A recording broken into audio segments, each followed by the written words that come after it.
estudiar la Edad Media. La próxima continuamos la Edad Media, hablando sobre Carlomagno, el feudalismo, las cruzadas. Muy bien, chicos. Empecemos entonces. A ver. Este mapa lo conocemos. Este es el mapa del Imperio Romano. Así es. Ubiquémonos a ver en el siglo... El Imperio Romano abarcaba, pues, todo esto, desde Britania, hoy Inglaterra, hasta Egipto, ¿ya? O desde Asia Menor, abarcaba hasta la península ibérica. ¿Sí? El Imperio Romano había dominado todos los alrededores del mar Mediterráneo. Muy bien. Pero obviamente los romanos no dominaron todos los pueblos de la antigüedad. Los romanos dominaron un montón de pueblos, pero otros quedaron fuera de su dominio, de su control. ¿Cómo le llamamos a esos pueblos que van a vivir más allá de las fronteras del Imperio Romano? Pues le vamos a llamar bárbaros. ¿Ya? Este término lo usaron los griegos, ahora lo usan los romanos para referirse a la población que vivía más allá de sus fronteras. ¿Ya? El término bárbaro. ¿Ah? Así es, el término bárbaro. Acá lo estamos indicando. ¿Ya? Llamaron así bárbaros a los pueblos que vivían fuera de sus fronteras o limes. Recuerda que en este tiempo se le conoce como limes a las líneas de frontera que tenía el imperio, ¿sí? Que habían sido establecidas por el emperador Adriano. Luego que el Imperio Romano decidió ya no expandirse, y más bien estableciendo limes en zonas naturales como ríos, montañas, o si no, pues, murallas para defender, pues, sus dominios. Entonces los bárbaros eran los que vivían más allá de los limes. Y a estos bárbaros los romanos los consideraban inferiores. ¿Por qué inferiores? ¿Por qué incivilizados, salvajes, llamarlos pues a los bárbaros? Porque esos bárbaros, como vivían fuera de las fronteras del Imperio Romano, no se habían romanizado, es decir, no habían asimilado la cultura romana, que ellos consideraban superior.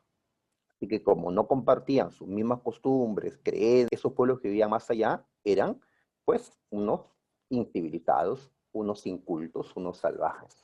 ¿Ya? Así que el término bárbaro nos da la idea de extranjero incivilizado. ¿Ok? Muy bien. ¿Qué va a pasar con esos bárbaros?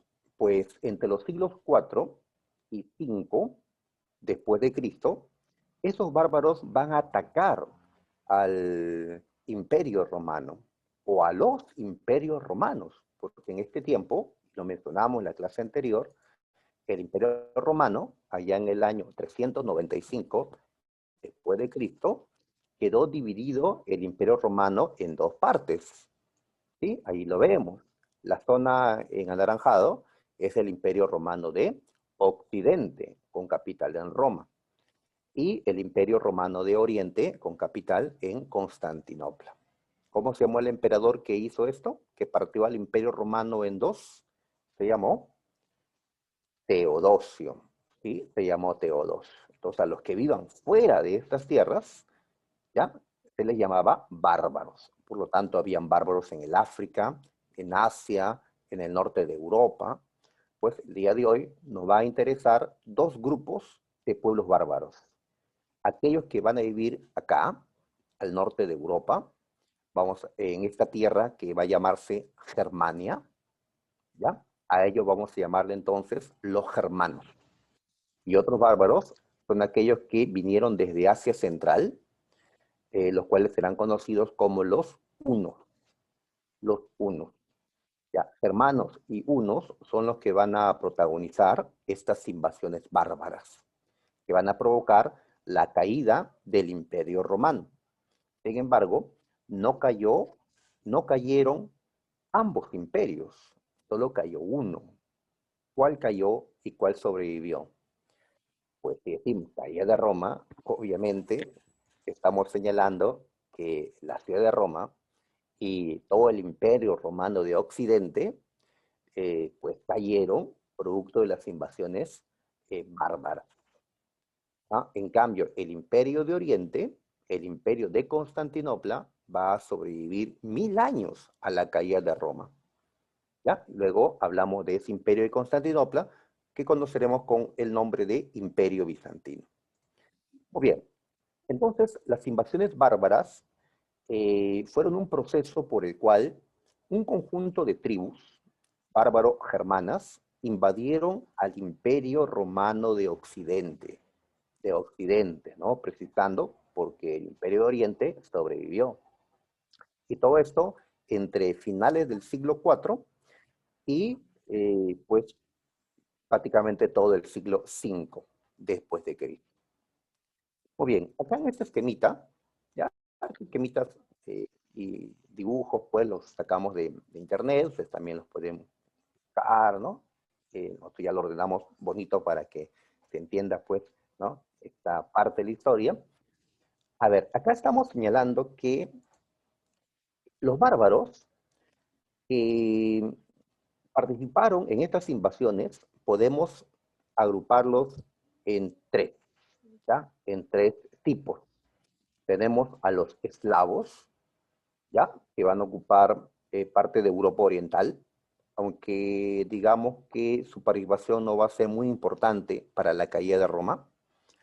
Están los hunos, que vinieron desde Asia.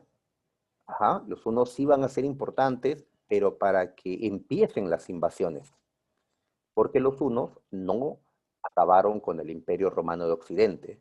Los que acabaron con el Imperio de Occidente fueron los germanos, ¿ya? Los germanos.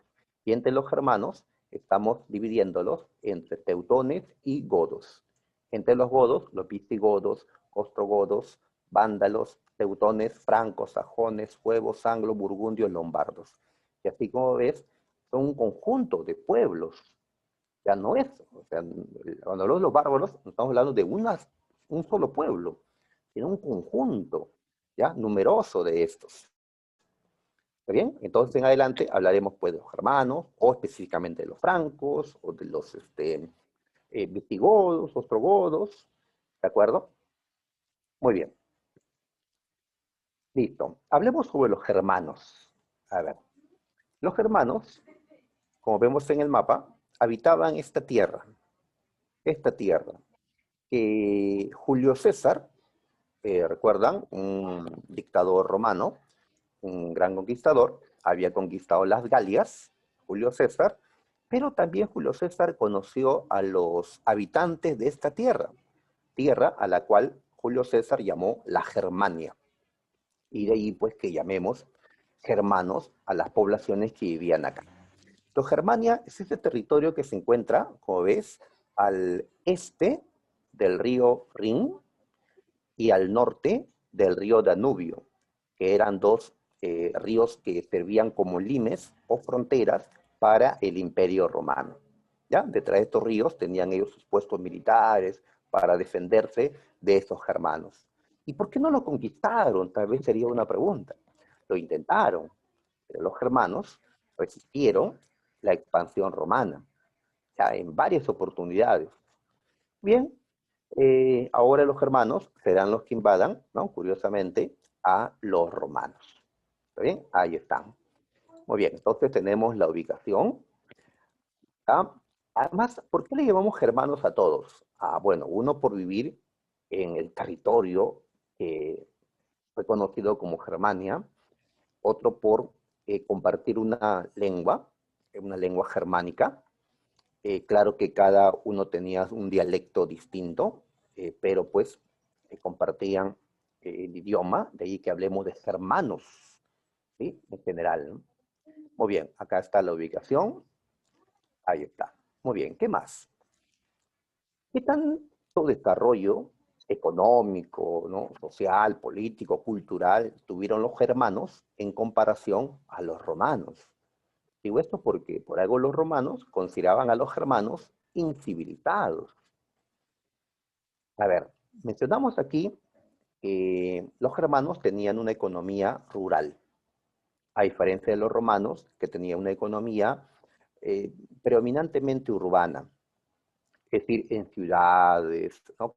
Con sus negocios, con producción manufacturera, con dinero, ¿no? Comercio. En cambio, los germanos no tenían esas cosas. Los germanos no tenían ciudades, vivían en aldeas, vivían en casas, pues, humildes, diríamos, no tenían los lujos que en la, ¿no?, ciudad romana, pues, se podían encontrar. La economía era rural, es decir, se basaba en la agricultura y en el pastoreo, pero ni siquiera su agricultura era desarrollada, ¿no?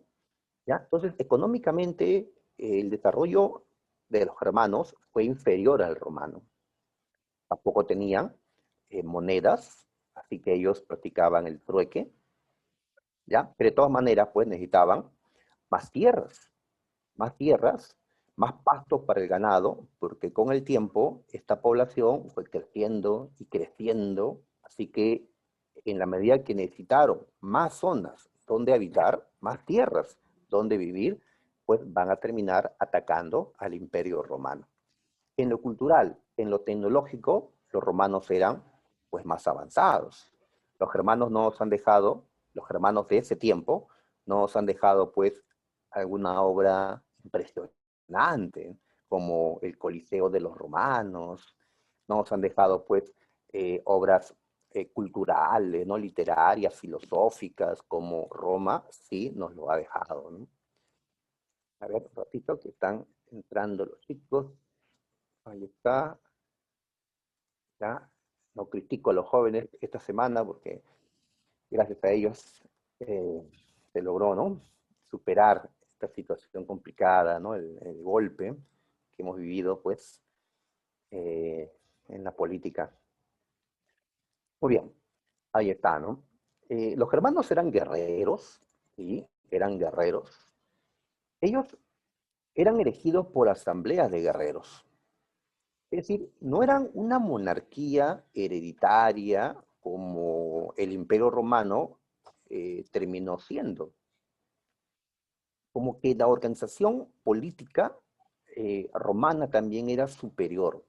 Ya cuando los germanos se apoderen de los territorios de Roma, van a comenzar a adoptar gran parte de lo que eran las estructuras romanas a las estructuras que los germanos o bárbaros van a construir en Europa. Muy bien. También mencionamos que, ya, mencionamos la importancia que le dieron ellos a la herencia de sangre. Esta fue una pregunta de San Marcos, recuerdo. ¿Mm? De tal manera que en adelante las monarquías que funden estos germanos, me refiero pues a lo que será más adelante Francia, Inglaterra, etcétera, pues para ser rey tenías que ser de sangre del anterior gobernante.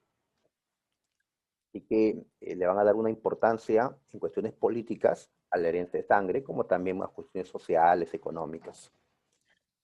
En la Edad Media, la próxima semana hablaremos de feudalismo, y en el feudalismo un elemento fundamental fue el vasallaje. Es decir, ese vínculo que tenían los caballeros con su señor feudal. Pues podemos encontrar las raíces de ese vasallaje en el comitatus, que era una institución de los germanos, que implicaba también la fidelidad de los guerreros hacia un líder. Claro, si este te lleva a la victoria, consigues riquezas, pues terminan siguiéndolo. Con el tiempo, pues, ¿no? Hay un gran caudillo de las diversas tribus a quien ya se le puede considerar, pues, un rey. Muy bien. Y también otra cosa que destacamos es que las mujeres en Germania recibían un mejor trato o eran tratadas con mayor consideración por los varones, a diferencia de Roma, de Grecia, donde había un machismo pues más, ¿no?, fuerte. Otra diferencia es el derecho. Sabemos que los romanos avanzaron en el derecho, produjeron muchas leyes escritas, ¿ya? Que fueron pues interpretadas por los jurisconsultos, fueron codificadas, los romanos le dieron un carácter científico al derecho, ¿ya? Pero los germanos no llegaron a eso. Los germanos, pues, sí que escribían, no tenían escritura, así que sus leyes no eran escritas. Su ley era la costumbre, ¿ya? Y cuando eso ocurre, ¿cómo le llamamos a eso? Derecho consuetudinario. Cuando la ley es la costumbre, ¿ya? Cuando no está escrito la ley. Por ejemplo, destacamos las ordalías.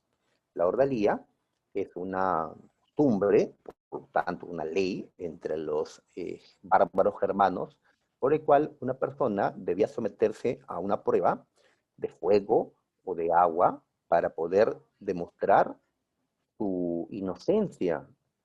Si no lo consigue, pues su culpabilidad. ¿Ya? Por ejemplo, ¿no? En esta imagen se observa que un hombre tiene que sacar de agua hirviendo, tiene que sacar algún objeto. La prueba no consiste en sacar el objeto, sino en observar en cuánto tiempo esta persona va a sanar sus heridas. Si lo hace en un tiempo menor al normal, es inocente. ¿Y por qué sería inocente? Porque Dios o los dioses le han ayudado en su recuperación porque es inocente, porque no quieren verlo ser condenado injustamente. Por eso a estas costumbres, la ordalía, se le conoce también como los juicios de Dios. Los juicios de Dios. ¿Ya? Esto va a existir en la Edad Media por influencia de los germanos. Ellos, antes de conquistar a los romanos o sus territorios, ellos, la mayoría, eran politeístas. ¿Sí? Creían en la existencia de diversos dioses, siendo el padre de ellos, o el supremo, Odín. Y había otro muy popular, pues, Thor, ¿sí? El trueno. Thor, la divinidad, no el vengador, por si acaso. Muy bien, entonces ellos eran politeístas.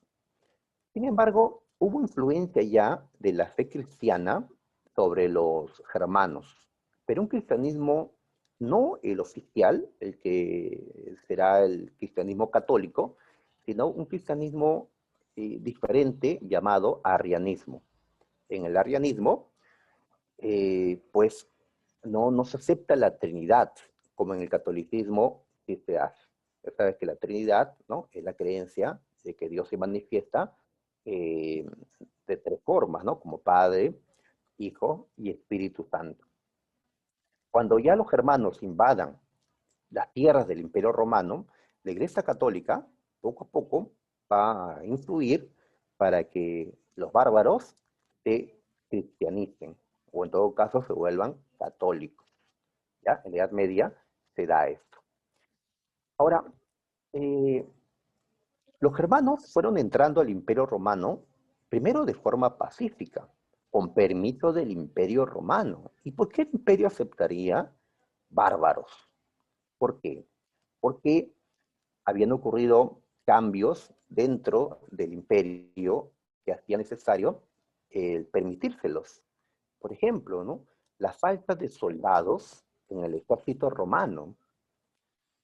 El ejército estaba incompleto. Los romanos que se habían, ¿no?, enlistado en las tropas no eran suficientes para defender tanta frontera que tenía el imperio. Así que Roma aceptó que ingresen estos bárbaros y que puedan integrar el ejército, la germanización del ejército romano.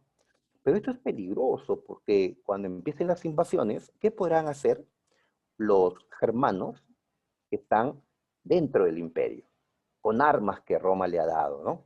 Pues podrían sumarse a sus hermanos invasores que venían pues desde el otro lado, ¿no? Como en efecto va a llegar a ocurrir. O también faltaban brazos para la agricultura. La agricultura romana, siglos atrás, utilizaba esclavos en gran número, pero ahora el número de esclavos ha ido disminuyendo, el sistema esclavista está en crisis en este tiempo, así que fueron incorporados también los germanos para labores agrícolas. ¿Ya? Bien, pero será a finales del siglo IV, más o menos, cuando ya empiezan las migraciones violentas, es decir, las invasiones. ¿Ok? ¿Por qué? ¿Por qué los germanos invaden a Roma? Decimos, a ver, por el aumento demográfico. Ha aumentado, ¿no?, el número de la población germana, y el espacio que tienen es insuficiente. Necesitan de más tierras. Y alguien dirá, pero que se vayan pues hacia el norte, que se vayan hacia el este. No, los germanos preferían las tierras que están hacia el sur de ellos, porque pues eran tierras fértiles, los romanos las habían aprovechado, así que van a preferir ir pues mayormente hacia el sur. También está el empeoramiento del clima, ¿ya? Cuando se estudia cómo ha ido subiendo, bajando las temperaturas del mundo, pues encontramos que en este tiempo, entre los siglos 4, 5, pues las temperaturas estuvieron por debajo de lo normal, por debajo de lo normal, ¿ya? Y en Germania, pues entonces los inviernos van a ser más duros, eh, van a haber malestares, ¿no? El aspecto eh, natural, pues, que va a hacer que ellos busquen un mejor clima. ¿Y hacia dónde encontrar un mejor clima? Un clima más cálido. Pues para encontrar un clima más cálido, ¿a dónde tienes que irte? Pues hacia el sur, ¿sí? Hacia el sur, porque sabemos que si avanzamos hacia el sur, pues llegaremos a la zona ecuatorial, donde pues las temperaturas son más altas, ¿no? Los germanos saben que hacia el sur, hacia el Mediterráneo, hay un mejor clima. Muy bien. Otra causa, que el Imperio Romano estaba en crisis, como dijimos la semana pasada. Ya no asustaba el imperio como antes. Ya habían perdido ese espíritu, ¿no?, bélico los romanos de antes. En cambio, los germanos mantenían ese espíritu, pues, agresivo para conseguir, pues, aquello que ellos necesitaban para su subsistencia, ¿no? Ahora, pero de todas maneras, los germanos no atacaron a Roma. A pesar que necesitaba más tierras, el clima, no atacaron a Roma. ¿Qué cosa fue lo que terminó empujando a los germanos a atacar al imperio? A ver, veamos otra vez el mapa. Acá están los germanos, aquí, ¿ya? Acá están los romanos. Muy bien, ¿quiénes vienen por detrás? ¿Mm? Ahí está, ¿no? ¿Quiénes vienen? Los hunos. Los hunos avanzan de esta forma, y los hunos van a llegar a tierras de los germanos, ¿ya? Entonces, lo que hacen los hunos prácticamente con su llegada es presionar a los germanos para que estos, ¿ya?, entren violentamente al imperio. Ese es su papel histórico, el de los hunos, ¿ya? Haberlos, entre comillas, empujado a los germanos contra Roma, ¿ya? ¿Y quiénes eran los hunos? Pues señalamos que eran ya una confederación de tribus de origen mongol, ¿ya? Así que podemos llamarle mongoles. No todos eran mongoles, pero digamos sí su núcleo, ¿ya? Ahora, los mongoles, obviamente por su, eh, digamos, ¿no?, características exteriores, se veían diferentes a los europeos, a los romanos. De allí, pues, que, como veremos en las preguntas, describan ellos a los hunos como horrendos, como, bueno, parte, ¿no?, de su aspecto que va a intimidar también, pues, a los romanos. Muy bien, ¿y cómo se llamó el más grande rey de los hunos? Atila, ¿no? Atila el Huno, el azote de Dios, como le llamaron los cristianos de la época. Muy bien, desarrollo. A ver, entonces los hunos avanzaron y comenzaron a enfrentarse con los germanos. Una cosita que he vuelto a mencionar es que las tribus germanas, ¿sí?, ¿recuerdas? Los francos, los sajones, los burgundios, los visigodos, etcétera, no estaban unificados políticamente, o conformaban diversas tribus numerosas, no importantes, pero no había una unificación política. De ahí pues que no puedan enfrentar como debían, ¿no?, a los hunos, que de alguna manera tenían pues un liderazgo central, ¿no? Entonces cuando la tribu germana de los ostrogodos se enfrentó a los hunos, perdió, perdió, ¿ya? Y los ostrogodos eran una de las tribus más fuertes, pero no pudieron vencer a los hunos. Entonces, frente a esto, los demás germanos prefirieron no enfrentar a los hunos, sino pues a Roma, ¿ya? Otros buscaron, ¿y por qué no volvernos aliados de Roma? Eso lo van a hacer los visigodos. Los visigodos le plantearon a Roma una alianza, ¿ya? Poedus, o ser federados con ellos, ser aliados con ellos, ¿ya? Así que Roma acepta y los visigodos ahora van a encontrarse dentro del Imperio Romano. Sin embargo, los romanos traicionaron a los visigodos, estos se sublevaron y se enfrentaron contra ellos en la batalla de Adrianópolis.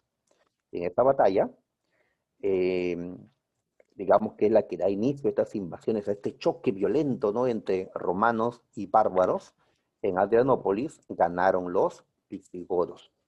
Inclusive mataron al emperador Valente de Roma de ese tiempo.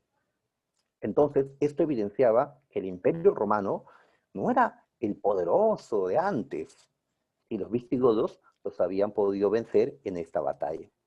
En este tiempo aparece Teodosio, ¿sí? Teodosio, y Teodosio divide el imperio en Occidente y en Oriente, ¿ya? Recién en este momento, ¿ya? Como vemos, la división Oriente-Occidente se da ya durante la crisis de las invasiones, porque estamos viviendo ya las invasiones. Muy bien, entonces pasa el tiempo, siguen los ataques, los visigodos, que estaban dentro del imperio, victoriosos, ¿ya? Inclusive, con Alarico, llegaron a la misma ciudad de Roma. Como se ve en esta imagen, los visigodos están entrando a Roma, por ahí puedes ver un arco del triunfo, están entrando a Roma violentamente. Entonces, fue la primera vez que Roma era saqueada por bárbaros. Los bárbaros, ¿no?, germanos. Y así, pues, era el inicio de la caída de una gran civilización antigua, pues, la romana. Pero los visigodos no destruyeron Roma, saquearon Roma. Posteriormente, ellos se van a retirar a otras tierras. En este mapa, ¿dónde vemos a los visigodos? Pues después que se fueron de Italia, se van a establecer acá, ¿ya? Mayormente en esta parte que llamamos la península ibérica, ¿sí? Donde está España mayormente hoy. Ahí está, ¿no? Los visigodos que van a formar un reino en esta parte que era, pues, del imperio de Occidente. Pero otros también hacen lo mismo. Volvamos con el mapa, ¿ya? Pues los anglos y los sajones tomaron la parte norte, Britania. Las Galias, que era una provincia del Imperio Romano, fueron tomados por los francos. De ahí que en adelante a esta zona se le conozca como Francia, ¿ya? Muy bien, también están los burgundios en territorio de la actual Francia, Suiza. Muy bien, los suevos entre España y Portugal, y así, entonces los germanos estaban apoderándose de las tierras del Imperio Occidente. El Imperio Occidente aún sobrevivía. ¿Qué cosa sobrevivía el Imperio Occidente? Italia. Los otros todavía no están, ¿ya? Todavía un ratito, olvídate de ellos. Acá están los romanos todavía vivos, todavía. Ah, y por acá, en el norte de África, en el territorio de la antigua Cartago, ¿recuerdas? Por acá llegaron los vándalos, otra tribu germana. Muy bien, pero ¿quiénes también llegaron por acá? Van a llegar los hunos, los hunos. ¿Está bien? A ver, entonces mencionamos que para el año 451, Atila y sus hunos, ¿ya? Llegaron a Europa Occidental, más o menos por acá, ¿ya? Los hunos llegaron hasta por acá, ¿ya? En tierras de la actual Francia, los hunos se van a enfrentar a estos pueblos. Se van a enfrentar a los romanos y a los pueblos germanos, es decir, burgundios, francos, visigodos, etcétera, que los hunos eran una amenaza para todos ellos. Así que, por más que los romanos y los germanos eran enemigos, en esta ocasión, para derrotar a los hunos, actuaron como aliados. Aliados. Entonces se produjo la batalla de Chalón o los campos cataláunicos, en la cual los hunos fueron derrotados por esta alianza romano-germana. ¿Ya? Ahí está, ¿no? Con Aecio, el que dirigió la guerra de la coalición, pues se pudo derrotar a Atila. ¿Ya? Así que los hunos no pueden conquistar por eso Europa Occidental, Occidente, tienen que retroceder los hunos. Atila seguía vivo. ¿Ya? Poco después, Atila vuelve a atacar, entra a Italia, y parecía que ahora sí Roma caía porque avanzaban los hunos y ya no habían pues los aliados bárbaros de antes. Sin embargo, ¿ya? Algo extraño ocurre. El Papa, desde entonces, León I, llega a entrevistarse con Atila y lo convence de alguna manera que no tome Roma, que se retire. Y Atila, en efecto, se retiró. La Iglesia Católica dirá, pues, esto es una muestra del poder de Dios, ¿ya? El poder de la Iglesia Católica, ¿no? Que Dios ha dejado aquí. Pues creemos que llegó a algún arreglo el Papa con Atila, algún arreglo tal vez económico. También se dice que en ese tiempo, en Roma, en Italia, se estaba expandiendo una enfermedad, una peste, que Atila tenía conocimiento y prefirió no avanzar. Y también que Atila estaba enfermo, por algo va a morir poco después de esto. Así que Atila no llegó a tomar Roma. Roma se ha salvado nuevamente, pero ya llegó la hora, ¿no? A ver, ¿qué más mencionamos? Que otros bárbaros seguían saqueando la ciudad de Roma, como los vándalos. Por algo el término vándalo, hasta ahora, significa, pues, o pasó a significar, mejor dicho, eh, vandalismo, ¿no? Violencia, delincuencia, etc. Bien, ¿quiénes son los que ponen fin a la ciudad de Roma como centro de poder? ¿No? Los érulos, otra tribu bárbara germana. En el año 476, los érulos tomaron Roma. ¿Ya? El líder de los érulos, Odoacro, ya derrocó a Rómulo Augustulo. Este era un joven de 15 años, que fue el último emperador romano de Occidente. ¿Ya? Así que con el derrocamiento de Rómulo Augustulo es que decimos Roma ha caído. ¿Ya? Así es, cayó su último emperador y pues el territorio romano, italiano, fue tomado ahora por los érulos. ¿Ya? Ahí está, ¿no? Este año es importante, además, 476, porque marca el fin de la antigüedad, de la edad antigua, y el inicio de la Edad Media, ¿sí? Con esta caída de Roma. Ahora, pero los érulos, unos años después, van a quedar derrotados por los ostrogodos, que ahora se habían liberado de los hunos, que ya pues habían regresado a sus tierras, mayormente tras la muerte de Atila. Los ostrogodos, entonces, se apoderaron de Italia, y para eso tuvieron que derrotar a los érulos. Y así, con Teodorico, se funda un reino ostrogodo en tierras italianas, como vemos en este mapa. ¿Ya? Ahí está. Muy bien, entonces terminamos con este primer tema, con las consecuencias. A ver, ¿qué dice? El Imperio Occidente ya no existe, ya desapareció, como vemos. En su reemplazo, ¿qué cosa hay? Reinos bárbaro-germanos. Ahí está, ¿no? Los francos, los visigodos, los ostrogodos, los vándalos, etc. ¿Ya? Muy bien. Eh, ¿Qué más? ¿Qué más? Por lo tanto, la unidad política se ha roto. Unidad política, sí, me refiero a que todo esto ya tenía un solo gobernante antes. un emperador romano, una capital, ¿no? En cambio ahora no, ahora todo esto está fragmentado. ¿Ya? Una característica pues tendrá Europa, ¿no?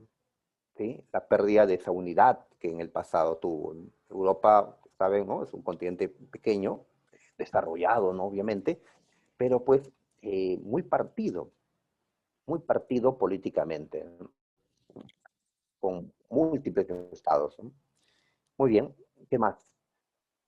Pues la economía urbana, monetaria, ya que caracterizó a Roma, decae, se viene abajo, porque ahora quienes van a dirigir pues son los bárbaros germanos.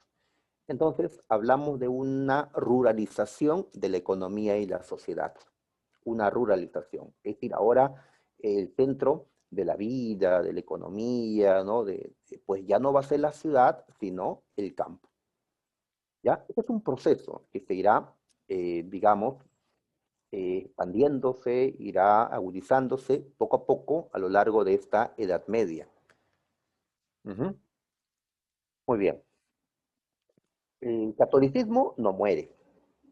La Iglesia Católica nació en tiempos del Imperio Romano, pero la Iglesia Católica no muere, al contrario, con el tiempo se hará más fuerte. Así como logró la Iglesia Católica después de tiempo volverse la iglesia oficial del Imperio Romano, con el tiempo la Iglesia Católica también pues será oficial en los reinos bárbaros. Los reyes francos, visigodos, etcétera, van a convertirse en la fe católica y defenderán el catolicismo con el tiempo. Y pues la lengua latín de los romanos, con la lengua de estos pueblos, pues dará vida a nuevas lenguas que llamamos romances. Bien, chicos, dejamos ese primer tema, ¿ya? Que era un tema un poquito largo.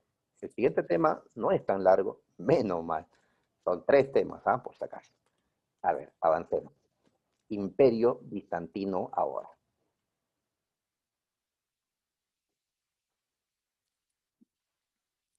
Muy bien. A ver, ¿qué es el Imperio bizantino? Pues es el Imperio Romano de Oriente. Es este de acá, el Imperio Romano de Oriente. Ah, el de arriba, perdón. El de arriba. El de rosado, ¿no? Ahí está. Es el mismo Imperio de Oriente, solo que le vamos a llamar con otro nombre, Imperio Bizantino. ¿Y por qué le cambiamos el nombre?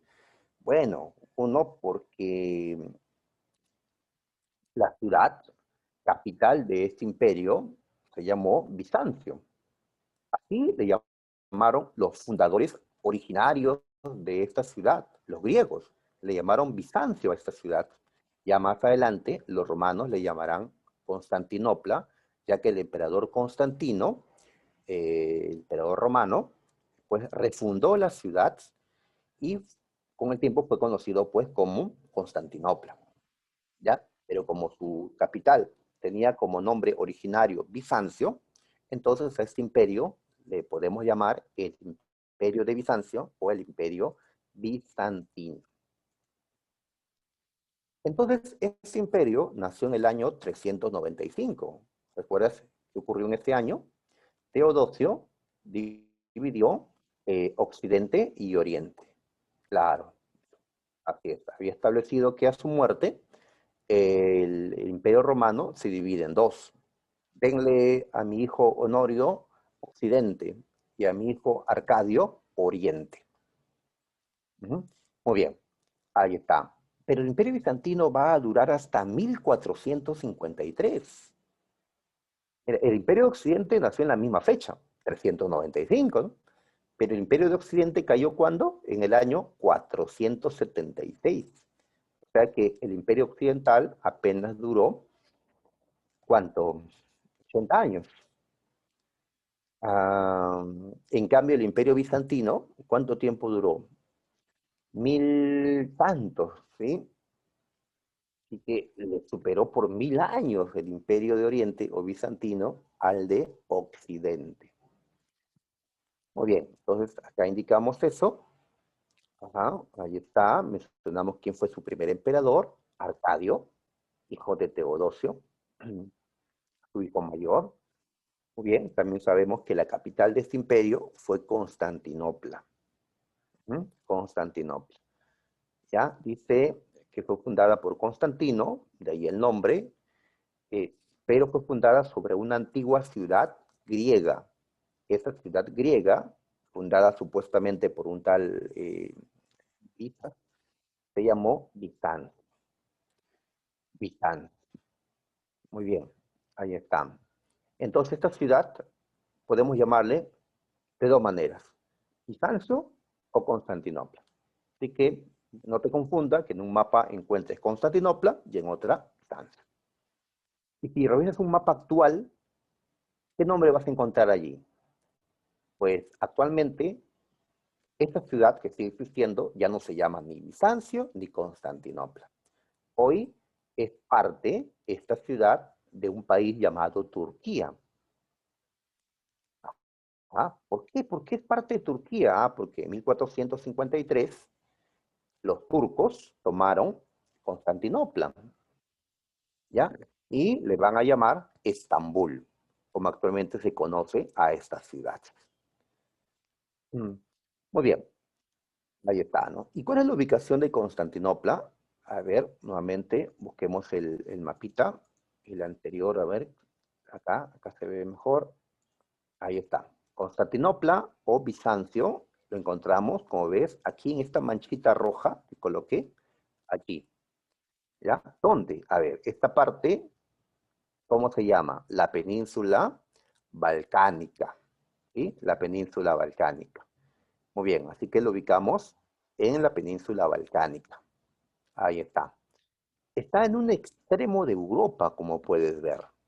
¿Ya? Muy cerca, o sea, hay un pequeño estrecho, lo cruzas y ya te encuentras en Asia Menor, en el continente asiático ya. Así que está en el límite, ¿no? En el extremo de Europa con Asia.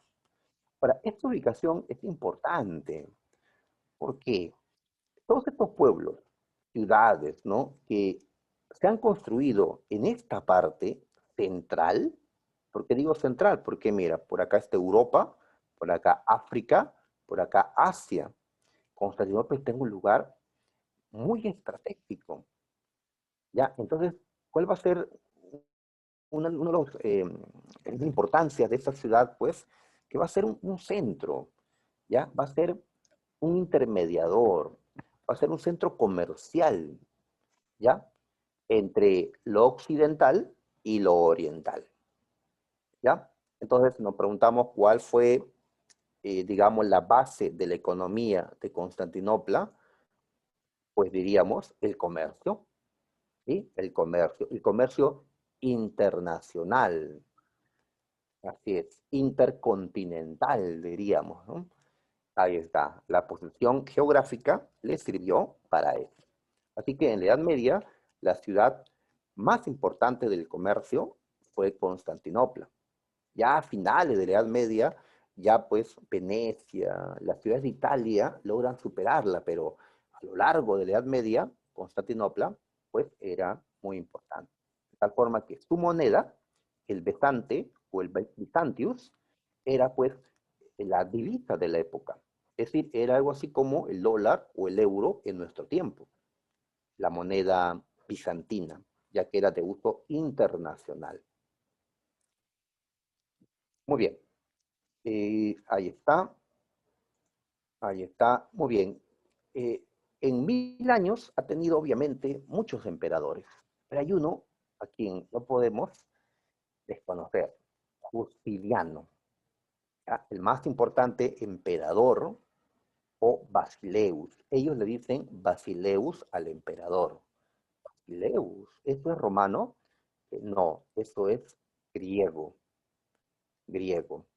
Recuerda que Constantinopla o el núcleo del imperio bizantino se encuentra en los Balcanes. Los Balcanes es territorio griego. ¿Sí? Recuerdas a los helenos que habitaron esta península. Así que hay una gran presencia, ¿no?, griega aquí. la lengua griega no está presente en esta zona, así que se va a utilizar términos como basileus. Y aquí nos podemos hacer una pregunta ya. ¿El Imperio Bizantino es un imperio romano?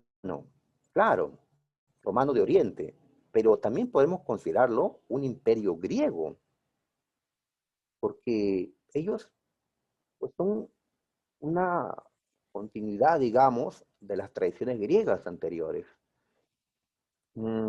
Sí, pues, así es, imperio griego romano, podríamos decir, ¿no? Aunque con los años lo griego va a terminar pesando más en el aspecto cultural, ¿no? Bien, decimos que Justiniano fue el más importante emperador. Él vivió en el siglo VI, ¿ya? 6 después de Cristo. ¿Sí? Los bárbaros habían destruido Roma en el siglo V. En el siglo VI, Justiniano gobierna Constantinopla.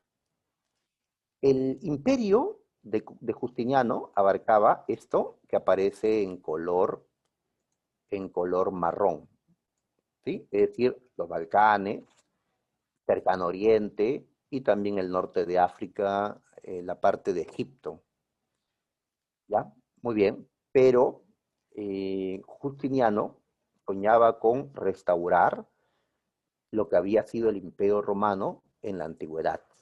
Es decir, que los territorios que se habían perdido en Occidente, pues se recuperen con este imperio de Oriente. ¿Ya? Así que Justiniano buscó restaurar la unidad del imperio romano, pero para eso tenía que enfrentar a los bárbaros, a los reinos bárbaros que se habían formado. Pues en este mapita estamos justamente mostrando eso. Constantinopla, con Justiniano, con hábiles generales que llegó a tener, logró derrotar al reino vándalo, también al reino ostrogodo. Entonces los reinos ostrogodo y vándalo desaparecieron debido a la expansión bizantina. ¿Está bien? También pelearon contra los visigodos, pero le arrebataron solo una parte de su territorio. Entonces el mapa nos muestra la máxima expansión del imperio bizantino.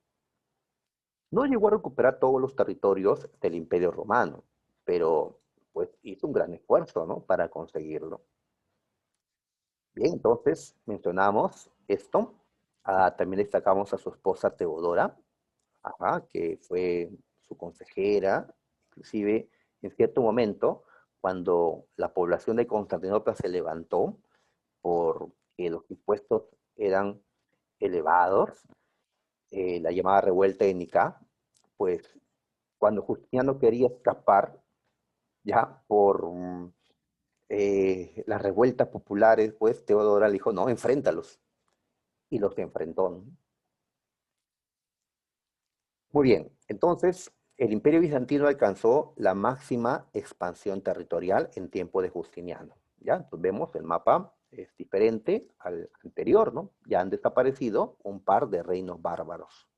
Todavía subsisten el reino visigodo, el reino franco, los reinos anglosajones, pero ya vemos la caída de un par de reinos bárbaros. Muy bien. Eh, pero esta expansión costó. Claro, fueron campañas duras para poder, ¿no? Conseguir todo esto, lo cual pues llevará a que el Imperio Bizantino pues se quede sin recursos. Además que Justiniano estaba haciendo obras públicas, estaba haciendo grandes construcciones como la Basílica de Santa Sofía. Esta basílica la vemos por acá, ahí está, ¿no? De templo cristiano, ahí está, que hasta el día de hoy existe. ¿Sí? Esto lo encontramos actualmente en Turquía, en la ciudad de Estambul, como sabemos. ¿Ya? Entonces, pues, muchos gastos, ¿no? Las que tuvo Justiniano en construcción, en guerra, en ese tiempo. Esta imagen, por cierto, vino en una pregunta de San Marcos. ¿Ya? Acá aparece Justiniano con su séquito. Es decir, tiene a sacerdotes de un lado, ¿no? Tiene a funcionarios de alto rango, tiene a, ¿no? a los militares junto a él. Entonces, ¿qué cosa quería expresar con una imagen como esta que Justiniano pues manda hacer. Que tenía pues el poder, ¿no? Político, ¿no? Religioso, etcétera, ¿no? El poder en este imperio, ¿no?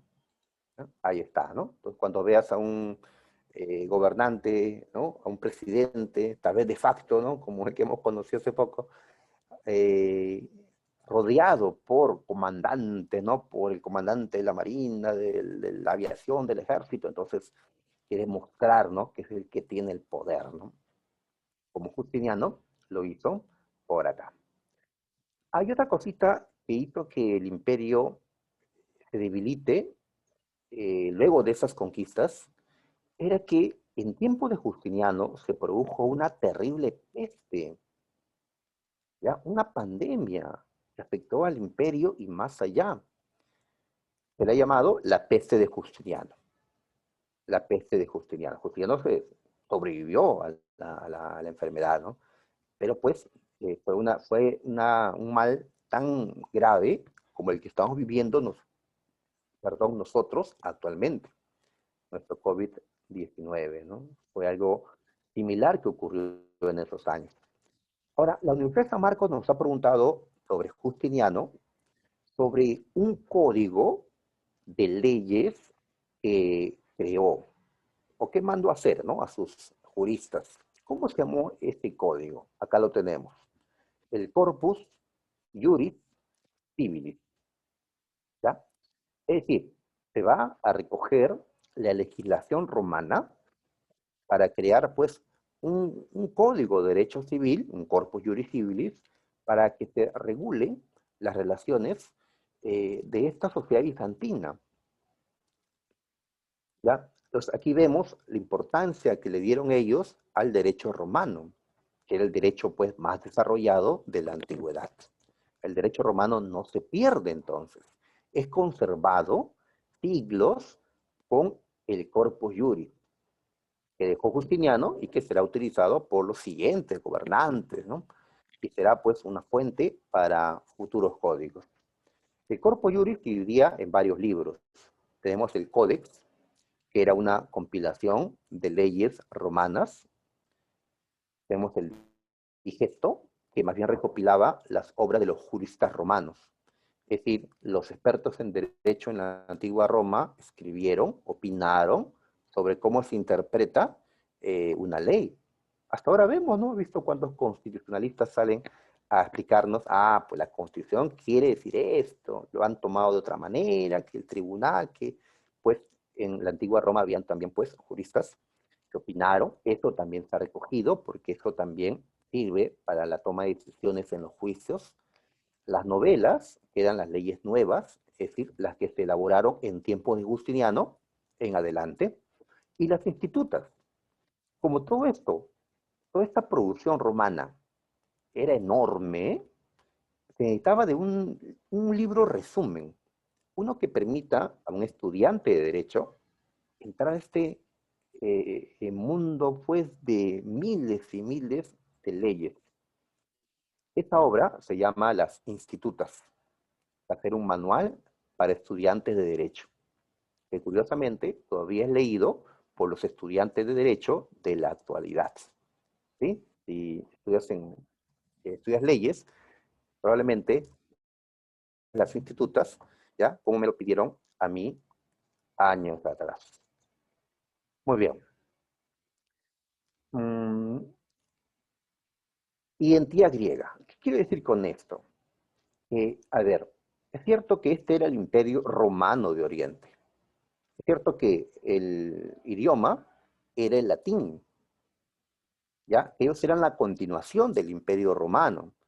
Sin embargo, lo griego comenzó a pesar hasta más que lo romano dentro de este imperio.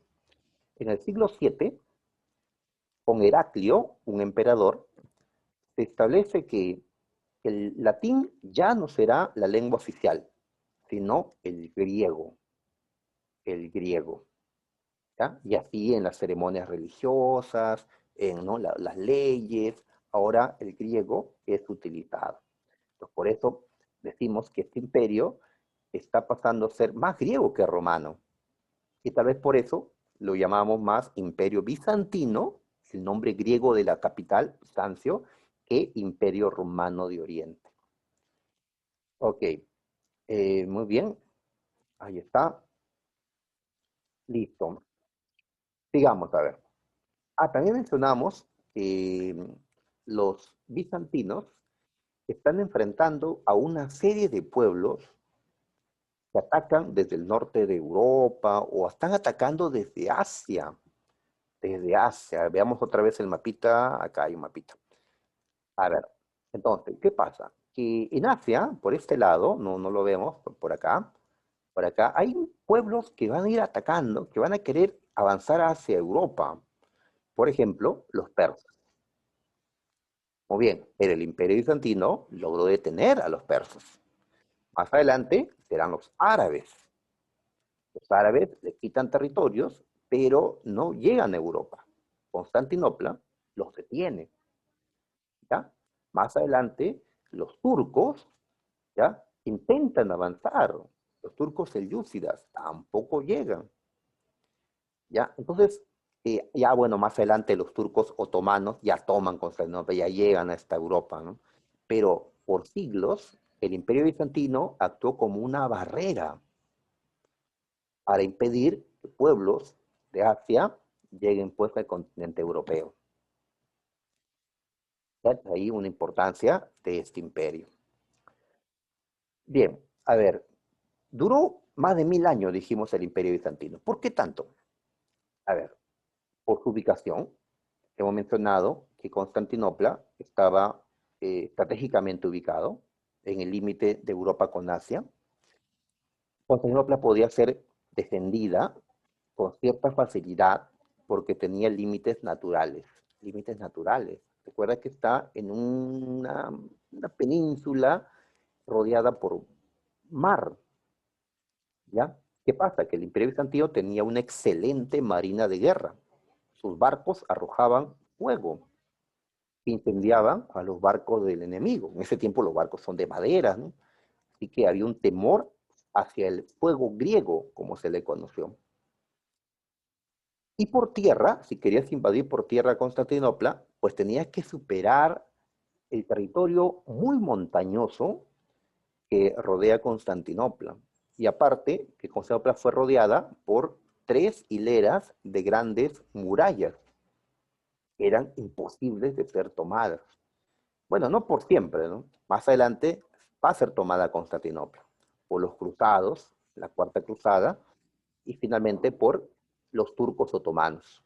Pero ya los turcos toman Constantinopla y destruyen sus murallas en un tiempo en que ya comenzaron a usarse armas de fuego. Pero mayormente en la Edad Media, cuando aún no se usan armas de fuego, era pues inexpugnable, digamos, Constantinopla.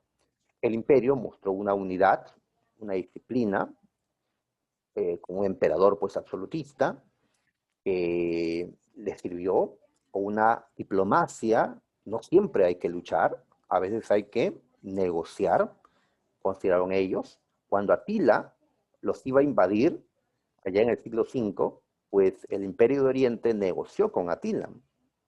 Le ofrecieron pues mucho oro como tributo anual a los hunos para no ser pues destruidos. A la larga, Atila cayó, los hunos cayeron y el Imperio Bizantino pudo subsistir, ¿sí? Sin tener que pelear, ¿no? Hasta el final, como tal vez otros harían. La unidad religiosa, ellos son católicos. Más adelante van a tener su propia iglesia, pero de todas maneras va a haber una unidad religiosa, ¿sí? Primero católicos, después ortodoxos, pero una sola fe. El comercio, que le trajo riqueza. Las cruzadas, un tiempo en que ya estaban pues débiles porque los turcos avanzaban. Los cruzados, que son guerreros de Europa Occidental, guerreros de Francia, de Flandes, de Inglaterra, etcétera, fueron a luchar contra los turcos y le dieron una mano al Imperio Bizantino para que pueda subsistir más tiempo. Por cierto, acá vemos un mosaico de Teodora, la esposa de Justiniano. Este es otro mosaico.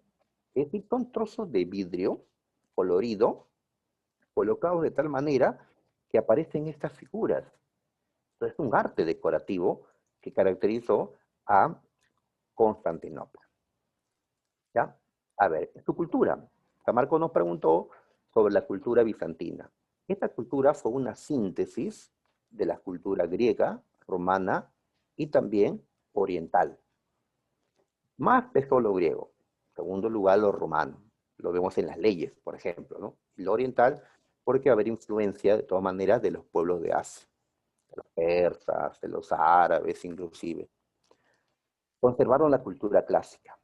Es decir, ellos tenían en sus bibliotecas, tenían pues las obras en manuscrito de los autores griegos y romanos. Ellos conservaron la cultura clásica. ¿Ya? La literatura, ¿no? La filosofía, las obras científicas, etcétera, ¿no? Muy bien. El griego también fue conservado, ¿no? Con el cambio de idioma que mencionamos hace un momento. En arquitectura hemos destacado la principal obra, la Basílica de Santa Sofía. Y los mosaicos ya los hemos mostrado también. Religión. A ver. Los bizantinos no tenían problemas en tener imágenes en sus templos, pero había un pueblo más allá con quien estaban en guerra, los árabes, que rechazaban totalmente las imágenes. Entonces, por presión de los árabes, los bizantinos van a quitar las imágenes de sus templos. Entonces, van a adoptar esta característica de rechazo a las imágenes religiosas porque van a considerar esto como idolatría. Pero los papas desde Roma no estuvieron de acuerdo, se van a oponer. Entonces, ¿qué va a ocurrir?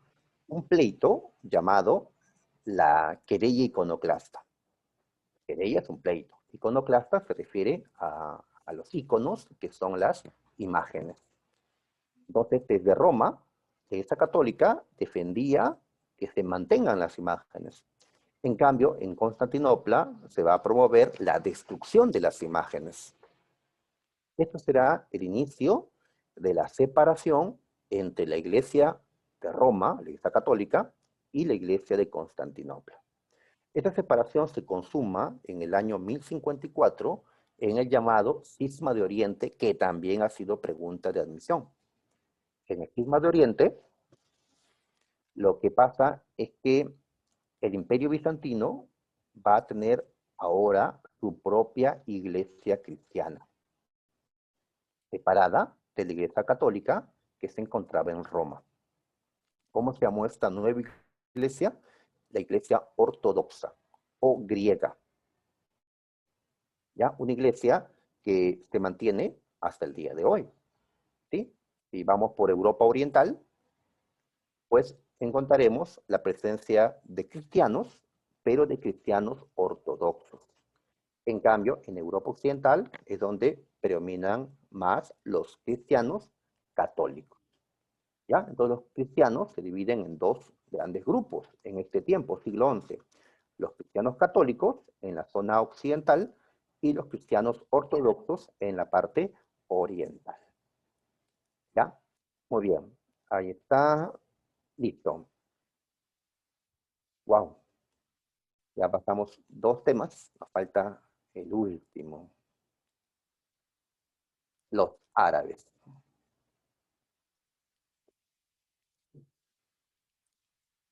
Salud, salud. Muy bien. Hablemos sobre los árabes en los minutos que nos quedan. A ver, muchachos. En este mapa podemos observar la península arábiga o arábica. Ahí está, ¿no? De color verde. ¿Sí? ¿Sí te ubicas? Acá está Asia Menor, cercano Oriente, acá está Egipto. ¿Sí te ubicas? ¿Sí? El Imperio Bizantino estaba por acá. Muy bien. Entonces decimos que los árabes habitaron originalmente este territorio, esta península arábiga, entre el Mar Rojo y el Golfo Pérsico y el Océano Índico. Ahí está. Muy bien, en cercano Oriente.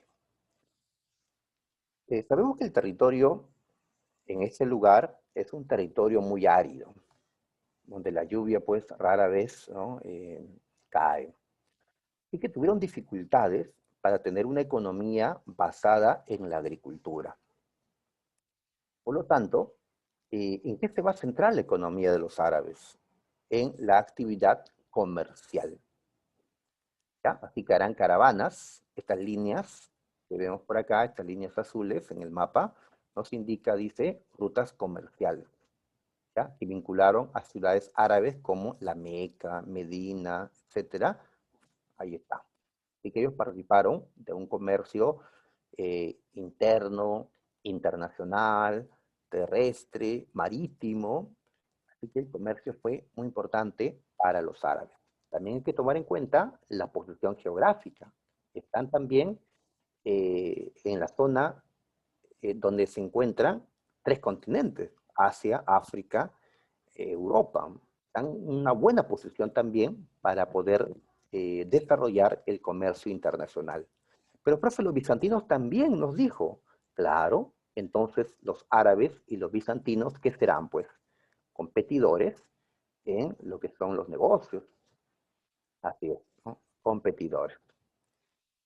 Bien, eh, ahí está. ¿Qué más señalamos? Los pueblos que habitan esta península les llamamos árabes porque comparten una misma lengua, la lengua árabe. ¿Hay un solo Dios? Pues depende, ¿no? Al inicio, los árabes no tenían un solo Dios, creían en muchos dioses, eran politeístas. Recién a partir de Mahoma, a partir del siglo VII, es que los árabes van a comenzar a creer en un solo Dios. Del politeísmo inicial van a pasar a ser monoteístas. Ahora vemos eso. ¿Qué más mencionamos? Que, a ver, como vemos en el mapa, en esta zona occidental de la península arábiga, acá encontramos a las ciudades más importantes de los árabes. Yatrib, que será conocida después como Medina, y la Meca. En esta zona, porque es una zona fértil, pero lo demás es árida.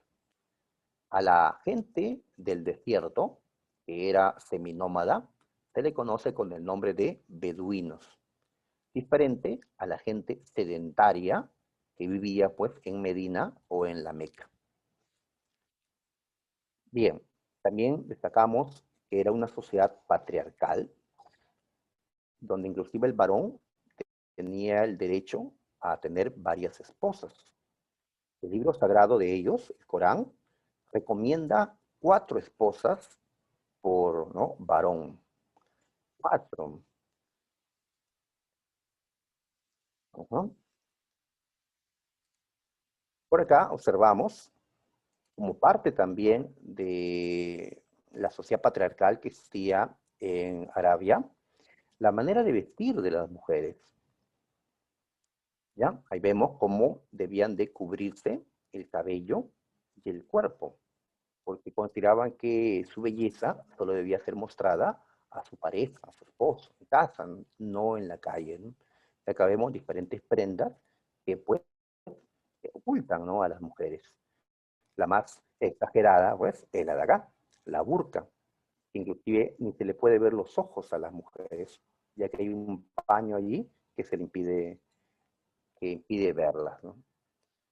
Muy bien. Es importante aquí, pues, el Islam. ¿Ya? Tal vez lo que más se ha preguntado sobre este tema por la Universidad de San Marcos. Esta religión. A ver, hay dos religiones que son las más difundidas, digamos, por el planeta. El cristianismo, en sus distintas ramas, la rama católica, la rama ortodoxa, la protestante, y el Islam, que también tiene ramas, chiita, sunita, pero vamos a enfocarlo como una sola religión por ahora. ¿Ya? Así es, el Islam, la segunda religión más importante a nivel mundial, donde vemos el Islam mayormente pues en los continentes de Asia y África. Nació el Islam en la península arábiga. Los árabes crearon esta nueva fe. El fundador fue en sí Mahoma.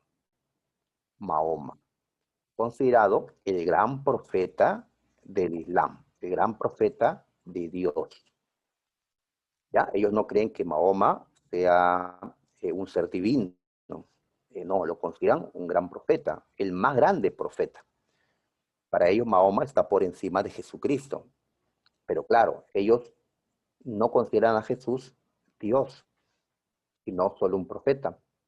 De ahí que coloquen a Mahoma como un personaje más importante que Jesús. Pero a Mahoma no lo ponen como Dios. El Islam es una religión monoteísta que acepta la existencia de un solo Dios.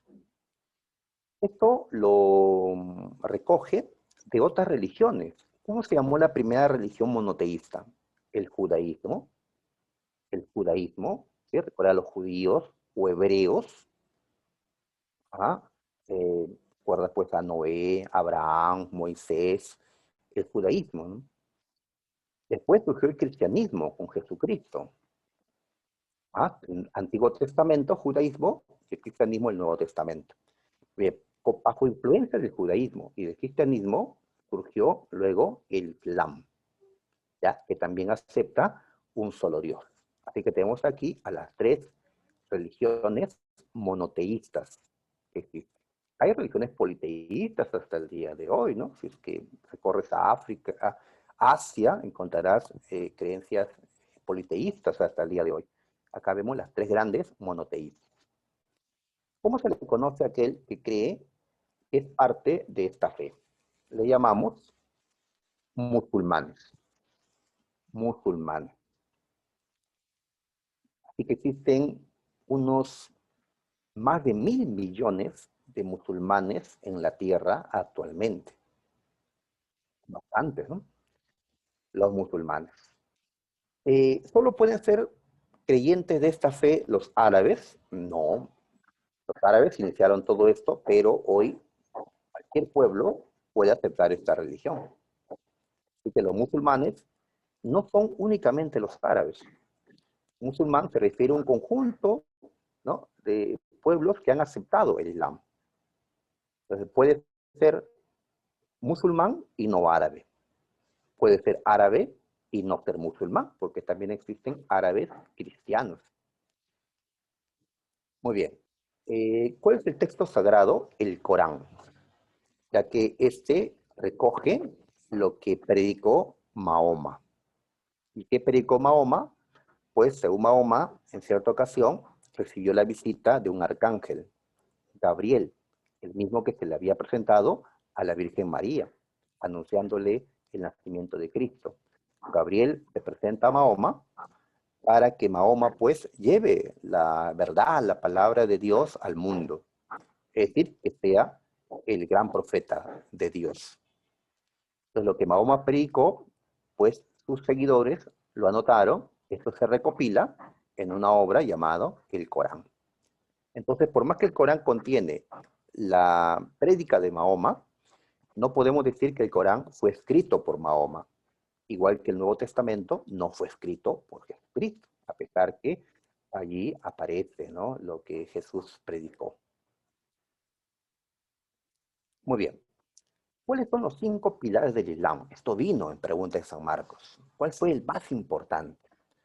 La fe, como en cualquier otra religión. Es decir, para ser musulmán, tienes que creer solo en Dios. En árabe, ¿cómo se dice Dios? Se dice Alá. Hay un error de algunos de creer que Alá es un nombre propio, es el nombre de Dios. Alá no es el nombre de Dios. Alá es una palabra en árabe que significa Dios. ¿Sí? ¿Me entienden la diferencia? Sí, entonces los árabes consideran que su Dios es el mismo Dios del Antiguo Testamento, el mismo Dios. Cuando Moisés habla con Dios, pues es el mismo Dios, consideran ellos. ¿Ya? Muy bien. Ahí está, ¿no? Y Mahoma es el gran profeta. Ellos consideran que Dios mandó varios profetas a anunciarlo. Que el mismo Moisés, Abraham, el mismo Jesucristo consideran un profeta de Alá, que Alá lo envió. ¿Ya? Pero el último profeta, el definitivo, fue Mahoma para ellos.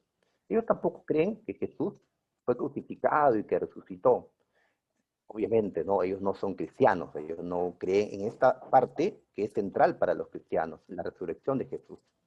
Ellos no consideran que esto haya ocurrido. Bien, otro pilar es la oración. Ellos rezan 5 veces al día y en dirección a la Meca. Que es la Meca, es la ciudad sagrada. Hay varias sagradas, pero es la más importante. Así que tienes que saber en qué dirección está esa ciudad y en esa dirección rezar. Tienes que visitar esa ciudad, la Meca, por lo menos una vez en la vida. Por eso se reúnen multitudes en la ciudad de la Meca, como observamos en esta imagen. Acá vemos un montón de gente. El ayuno es otro pilar, otra norma fundamental de su religión. El ayuno se practica en un mes llamado Ramadán. Ramadán no es el nombre del ayuno, sino el nombre del mes en que se hace el ayuno. ¿Está bien? Así que durante 30 días no puedes comer ni beber nada durante el día. En la noche, si puedes comer tus verduritas o agua, y antes que amanezca. Y así 30 días. Un ayuno bastante sacrificado es. La limosna también. Entonces tenemos los 5 pilares. La yihad o guerra santa no es uno de los 5 pilares, pero también es considerado un deber de todo musulmán de defender su fe frente a aquellos pues que no creen en lo mismo, ¿no? ¿Ya? Utilizando la violencia. Um, es que no le puedo decir con qué mes coincide el Ramadán, porque varía. El calendario musulmán y el calendario cristiano, que es el nuestro, no coinciden. Ellos tienen un calendario lunar, nosotros un calendario solar, ¿ya? Entonces, el Ramadán eh, puede coincidir pues con julio, con junio, dependiendo pues de los años. ¿No? Es un calendario entonces diferente al que ellos tienen. Ellos, por ejemplo, no están en el año 2020 como nosotros. Ellos están, no llegan al 2000, ya que ellos cuentan sus años a partir de otro momento. ¿De qué momento? Creo que no lo indicamos. A ver, por acá, por acá. A ver, después que Mahoma estuvo predicando, eh, lo persiguieron, quisieron matarlo a Mahoma. ¿Quiénes? La élite comerciante, los grandes comerciantes de la Meca, donde ocurría todo esto, los llamados Quraysh o Quraishitas, quisieron eliminarlo, porque lo veían como una amenaza. Tenía muchos seguidores, quería destruir los ídolos del templo, la Kaaba, en la Meca, y ellos, los Quraishitas, eran los guardianes de ese templo. Así que Mahoma optó por huir de la Meca a la ciudad de Medina. A esa huida se le conoce como la Égira. La Égira. Esta Égira, según nuestro calendario, ocurrió en el año 622 después de Cristo. Para ellos, la Égira es el momento, es lo que da inicio a su era, a su calendario. ¿Ya? Entonces, para ellos, nuestro 622, para ellos es su año cero. Y a partir de ahí comienzan a contar el año 1 después de la Égira, el año 1000 después de la Égira. Nosotros, pues, decimos 2020 después de Cristo.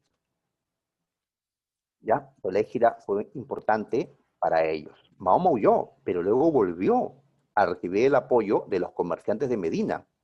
Por eso, luego Mahoma premiará a Medina, convirtiéndola en la capital, en la primera capital de Arabia. Mahoma se impone en la Meca y se va a imponer en el resto de Arabia, unificando Arabia. ¿ya? Entonces le dio un solo Estado y un solo Dios a los árabes. De ahí la importancia de Mahoma. Muy bien, listo. A ver, tras la muerte de Mahoma, quien va a gobernar será llamado califa. Califa significa sucesor del profeta. ¿Ya? Todos los que gobiernen después se les llamará califas. Nosotros en Europa hay un rey, es un reino. Entonces, en este pueblo, si hay un califa, ¿cómo le llamamos a ese lugar? Un califato. ¿Ya? Cuando escuchas califato, se refiere al reino árabe, o a los reinos, cuando se partan. Ok, digamos, tenemos el califato ortodoxo. Es decir, el reino árabe estuvo dirigido inicialmente por unos califas llamados ortodoxos. Esta es la primera dinastía, allá en el siglo VII. La capital era Medina, y de estos primeros califas se llamaron Abu Bekr, Omar, Osman y Ali. El más importante es Omar. ¿Por qué motivo? Porque Omar inició la gran expansión. Como vemos en este mapa, cuando Mahoma murió, había unido toda esta parte anaranjada fuerte, pero con Omar, con los califas ortodoxos, se expanden dominando Persia, Mesopotamia, toman Jerusalén, que pasa a ser una ciudad sagrada más para ellos, la Meca, Medina, Jerusalén, Egipto. Todo esto entonces es conquistado. Ya no es un simple reino, ahora es un imperio musulmán. ¿Ok? Muy bien, Omar entonces, el primer gran conquistador. Y así, cuando mataron a Ali, se separaron los musulmanes en dos ramas, chiitas y sunitas. Los chiitas defenderán que un sucesor, un pariente de Mahoma, gobierne, alguien de su sangre. Ali estaba casado con Fátima, hija de Mahoma. Así que la sangre de Mahoma debe gobernar. En cambio, los sunitas consideraron que eso no era necesario, que cualquier árabe de la tribu Quraysh podría asumir el mando. Y así, hasta el día de hoy, existen chiitas y sunitas. Es como hablar, pues, católicos y ortodoxos, católicos y protestantes, ¿no? Católicos y evangélicos. Igual ocurre con los musulmanes. Luego vino el califato Omeya, que es el que logró la máxima expansión del imperio. No, me preguntan si este es el imperio más grande del mundo. No, no es el más grande del mundo. ¿Ya? Ahí está, ¿no? El imperio británico del siglo XIX fue el más grande en la historia. A ver, tenemos que con los omeyas, otros califas, llegaron hasta la India y llegaron hasta España. España, acá no estaba el reino visigodo, estaba, fueron derrotados. Ajá, con Tarik entraron y vencieron al reino visigodo. Así que chao, reino visigodo, es decir, la actual España dominada por los musulmanes. Pero el reino franco evitó que sigan avanzando. El imperio bizantino también. ¿Ya? De todas maneras, fue bastante lo que conquistaron. En tiempo de los omeyas, la capital era Damasco. Bien. La otra dinastía que destacamos es la Abásida. En este tiempo se da el auge cultural. O sea, ya se expandieron, ¿ya para qué más? Ahora hay que desarrollar las ciencias, las artes, la filosofía. Profe, pero la religión no evitó que se desarrolle la ciencia, las artes. No, ¿ya? Hubo tanto desarrollo religioso como también científico, filosófico. Ahí está, ¿no? El tiempo del califato abásida, que tenía como capital a la ciudad de Bagdad. Pero también ocurre la fractura. Me están preguntando por la batalla de Poitiers. Ya, esto lo iba a dejar para la próxima clase, para hablar del Imperio Carolingio, pero por acá está ya anotado que la batalla de Poitiers, ahí está, fue la batalla por el cual, aquí lo tenemos, el reino franco en Poitiers pudo detener la expansión musulmana por Europa Occidental. ¿Ya? Ahí está, ¿no? Entonces, esto será una de las bases para que el reino franco luego se transforme en el imperio carolingio, que veremos la próxima semana. Como le pasa a los imperios, una vez que crecen y llegan a su máximo, comienzan a partirse. Le pasó al imperio romano también, ¿no? Así que después ya hay varios califatos.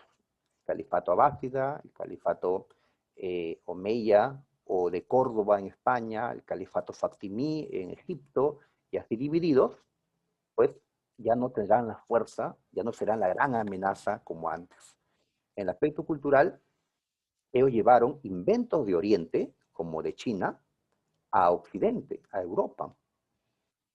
Ellos llevaron, por ejemplo, los números que se inventó en la India, los números que usamos actualmente, los llevó a Europa. Por eso que a los números se les llama arábigos. La alquimia, la farmacopea, la farmacia, como decimos ahora, filosofía, tenían ellos también importantes filósofos como Averroes, que admiró pues a Aristóteles, va a difundir sus obras de Aristóteles, calendario lunar, distinto al nuestro. En arquitectura tenemos sus mezquitas, que son templos, sobre todo la mezquita que hemos llamado la Kaaba, en la Meca. Tenemos a sus palacios llamados alcázares. Acá vemos ejemplos. Mira, este queda en España. Esto queda también en España. ¿Por qué muchas obras musulmanas están en España? Porque acabamos de decir, España fue dominada, ¿no?, por ellos varios siglos. Las alcazabas eran ciudades fortificadas, las madrazas eran escuelas superiores, una base de las universidades. Acá vemos una alcazaba en España, acá una madraza en Uzbekistán, que es un país asiático, hasta donde llegaron los musulmanes. ¿Por qué decoran así? Mira, mira cómo decoran ellos. ¿Ya? ¿Por qué no está el rostro de alguien? ¿Por qué no aparece la imagen de Dios? ¿Por qué no está la cara de Mahoma aquí? Porque está prohibido. Su religión prohíbe representar a Dios o al hombre. Por eso, ¿cómo decoran sus construcciones? Con mosaicos, ¿sí?, con imágenes utilizando vidrio, o arabescos, estas formas que parecen hojas, o escribiendo, formas geométricas, ¿ya? Formas geométricas. Esto fue pregunta de admisión. ¿Por qué hacen eso? Porque no pueden representar a Dios o al hombre, ya que ellos consideran que eso es idolatría. Y ya llegamos por fin al final, chicos. Ya son 3 temas, pues, así que al menos pudimos. Listo. Entonces, muchachos, la próxima hablamos del Imperio Carolingio y del feudalismo. ¿Ya? Sería todo de mi parte. Gracias por la atención. Nos vemos.